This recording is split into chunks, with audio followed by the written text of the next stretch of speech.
घटना तुमच्या समोरच आहे आणि क्लिप तुम्ही जर ऑडिओ क्लिप जर तुम्ही ऐकली तुमच्या लक्षात येईल की काल काल जे ऑडिओ क्लिप जी ऐकली त्याच्यात तुम्हाला लक्षात येईल की कशा प्रकारे माझ्या परिवाराविरुद्ध षडयंत्र रचण्यात आलं। भविष्यात कार्यकर्त्यांविरुद्ध सुद्धा षडयंत्र रचण्याचा डाव असू शकतो आणि जर ही क्लिप बाहेर आली नसती कदाचित माझ्या परिवारातील एका सदस्याचा जीव गेला असता आणि मी अतिशय हतबल या गोष्टीमुळे झालेलो आहे।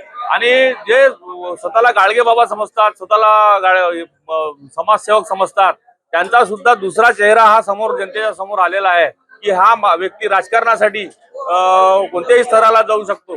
गेल्या 20 वर्ष जनतेने त्यांना दिलेले असताना त्यांचं समाधान झालं नाही का? त्यांना जनतेने 80,000 मतदात्यांनी त्यांना नाकारलं, त्याच्यात माझा गुन्हा आहे का? माझ्या परिवाराचा गुन्हा आहे का? मी एवढंच सांगू इच्छितो की माझी मागणी या दरम्यान त्यांनी टिप्परनं उडवण्याची, त्यांनी अश्लील या गोष्टी करण्याची, त्याच्यानंतर माझ्यावरती महिला वगैरेचं प्रकरण हे करण्याच्या दृष्टिकोनातून या सगळ्या गोष्टी त्यांच्या क्लिपमध्ये असल्या कारणाने ते भविष्यात करू शकतात। त्यांचा तो प्लॅन होता, त्यांचा प्लॅन आहे। त्याच्यामुळं मी मागणी करतो की त्यांनी टिप्परचा उल्लेख केला तर अशा टिप्परने त्यांनी कोणाकोणाला उडवलं किंवा अशा प्रकारचे जीव त्यांनी घेतले आहेत का? प्रशासनाच्या किंवा शासनाच्या सत्तेत असताना त्यांनी दबाव टाकून अशा सर्व प्रकाराची चौकशी करण्यात यावी आणि मला जनतेसमोर हे सत्य समोर आलं पाहिजे, त्याकरिता मी मागणी करणार। मुख्यमंत्र्यांकडे तुम्ही ही तक्रार घेऊन जाणार आहात का कारवाई?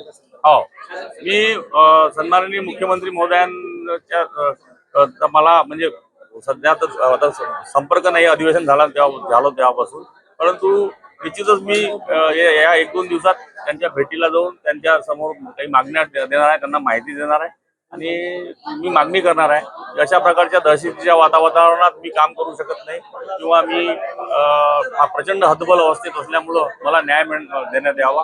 कार्यकर्त्याच्या दृष्टिकोनातून, पक्षाच्या पदाधिकाऱ्याच्या दृष्टिकोनातून हे अतिशय जरुरीचं मला असं वाटतं।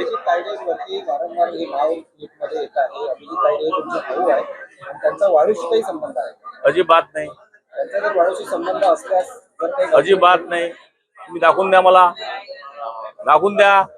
तुम्ही आता खोट्या नाट्या आरोपात तुम्ही असं म्हणू शकत नाही, परंतु जर असला तर मी राजकारण सोडून देईन।